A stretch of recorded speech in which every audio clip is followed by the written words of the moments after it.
Putting well, I'm Dr. Milind. So, INICET May 2023 is approaching, and I'm sure all of you are doing a lot of hard work and gearing up for the exam. So, today I'm going to talk about few important topics and in the form of final month checklist. So, there will be few tips and a few study points. This is not something that I have invented. This is something I had learned and I realized during my brief stay in AIMS New Delhi during my preparation time and my seniors there, and whatever I learned from them, I'm going to convey that to you. So first, let's start today's video. So what are the important points? First of all, good division of all subjects. Do not leave any subject. This is the most important point that I learned during that period, is to have a good command on basic sciences and short subject, and that is going to decide your rank. Practical knowledge is very important. Those who have done their internship well have an added advantage because nowadays a lot of questions are practical based. Now, if you look at the subject distribution over the last INICET, you'll realize the subject like anatomy, biochemistry, patho, pharma, micro, which are basic sciences, and surgery, obs-gynae, and the short subjects, especially radio, FMT, and dermatology have higher weightage, and this has been happening over the last few years. So this is should be your area of focus. So whenever you start your revision or whenever you start to finish your subject, if you feel that you have less time, finish these subjects first because these are going to be the high yield subjects. Now we talk about previously year questions. So not only me, every mentor that guides the NEET PG preparation, the students who are preparing for NEET PG, they talk passionately about the previous year questions and again emphasize on the same point that how important are those. Last 3 years are must, but if you have time, you can do last 5 years questions as well. So a lot of students ask me about the explanation that should I read explanations. I will say that is very important because whenever you read question, answer is important. But AIMS and institute exam have habit of introducing new topics in the form of questions, and in the next exam they will ask extra point, the advanced point from the same topic. So that is why you should thoroughly know the topic. So that is why you should read the explanation, at least have a glance about explanation about the important topics, and trust me, topics to repeat. Again, if you ask me about the first aid, I have released detailed video about first aid, but the charts and images from the first aid are again very important. Briefly, I'm going to list few important topics of INI. I'll say these are the favorites of examiners of INI. Anatomy, sagittal and coronal, views of brain. They'll ask you to identify the structure. Cross section of heart and mediastinal structure. They'll give the CT films and they'll ask you to identify the particular mediastinal structure. Vessels and nerves of abdomen, pelvis, and upper and lower limb. Embryology, again favorite topic of INI. You'll definitely get a question from embryology. If you talk about physiology, cardiac cycle, nerve and muscle physiology, fluid and electrolytes, favorite topic, nephron, and some ECGs were also asked in last 2 INI sessions.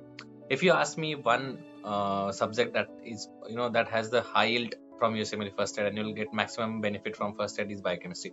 Most of the questions of biochemistry that are asked in INI are solvable from USMLE first aid book. So all cycle enzymes, you should mug them by heart. You should learn them by heart.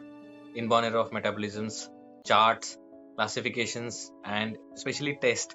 Like for example, some test and the color of particular test again and again are asked in INI exam. If we talk about pharmacodynamics, kinetics, antidotes, there was a charts in USMLE first aid. There is a chart.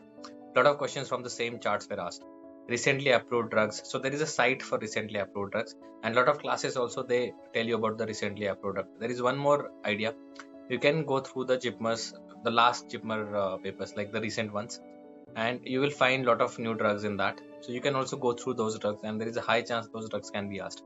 If you talk about patho, general patho, very important. Genetics, inheritance pattern, again and again asked. And images from the first aid and Robbins path are directly put in INI exam.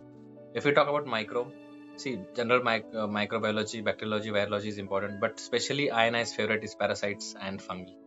COVID vaccines and newer questions. Vaccines, I have seen questions from those. And STDs, again, sexually transmitted diseases, again very important topic.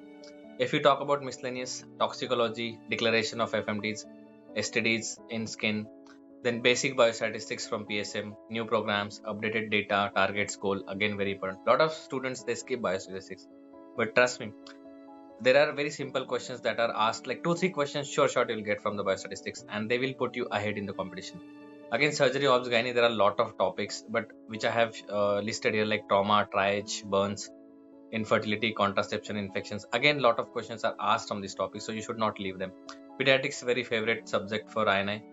Vaccines, developmental milestones, and congenital heart disease from pediatrics are again highly asked. Now, I have listed these topics briefly because you should not miss them. And now I want to tell you a few important points that you should keep in your mind for the next 1 month. See, medicine is a huge subject. It's a vast subject. Nobody can finish medicine. So trust me, all questions of medicine can be, if not all, 90%, more than 90% of the questions on the medicine can be solved from your basic knowledge of basic sciences. So there is no need to panic and cover medicine from page to page. If your basic sciences are good, you are covered. PSM, there is a significant overlap if we talk about vaccines with pedia, if we talk about a lot of drugs with pharma. Again, STDs are again asked from PSM, and again, a lot of infections and their programs are asked in PSM, which are covered in micro. So there is a significant overlap. Similarly, for surgery, we have overlap with anatomy, patho, and radio. So a good overlap gets your big big subjects covered, and they are not as high yield as compared to your NEET. Lastly, few words of wisdom. See, INICT is, yes, definitely reading and doing hard work is important, but critical thinking is also very important for INI. So it is important how you solve the question and how you understand the question and how do you approach that question. And trust me, you are not going to master your whole portion in 1 day. People make a lot of plans, a lot of schedules they will make, but I will say go one by one, master the day, and then keep doing that every day, and eventually you will realize that you have covered and finished your portion. Remember, a lot of students, they say that, sir, I'm not able to, time is a limiting factor for me. In exam also, I'm not able to read all 200 questions, and a lot of questions go unattended. The reason is, you think about all 200 questions. See, the questions that are going to decide your rank are 150 questions which are solvable for by everyone, which are actually for everyone. So you should give your 100% in those 150 questions, and you should spend your energy on 150 on those 150 questions. See, 20-30 questions will be very tough, they will be not solvable, and it will be difficult for everyone. 20 questions will be okay, maybe some students will be able to do it, but 150 questions will be from your notes, will be from the area that you have already read. So attack those questions with full power. Don't waste too much time on the questions which you have no idea about. Avoid overthinking. See, INI, it does not mean that AIMS question will be tough. Similarly, don't be casual as well. Sometimes the question appears very easy, but some students take it casually. They don't read it till the end and they attempt the answer. So be alert when you answer your question. When you start your INI, maybe you will find the question paper is tough, but remember, they have not curated different paper for you. If it's tough for everyone. And as I have always said, see, unlike NEET, INI is always about 50% preparation and 50% how do you attempt the paper. See, you might feel that you have skipped some topics. You might feel that you were not able to finish your portion. Maybe after NEET result, you were not, in a good state of mind, or a lot of things happened. But trust me, even if your preparation is okay, if you attempt a good paper, you can get a surprise result, and that is what INI is about. 50% preparation, 50% how you attempt paper. Lastly, life, a lot have been said and done. We all do a lot of hard work, but life will always give you a chance to become a hero. Be wise to use that opportunity well. See, I understand that competitive exams are a brutal race, and here winner takes everything. The rule of this world is to bow to the rising star, and like people like me who become successful, we should learn to ignite the fire within and to shine on your own, that we have what we have done. Create your own story of success and keep working hard until your struggle story becomes a success story. So guys, I hope this video helps you, and I wish you all the best and take care.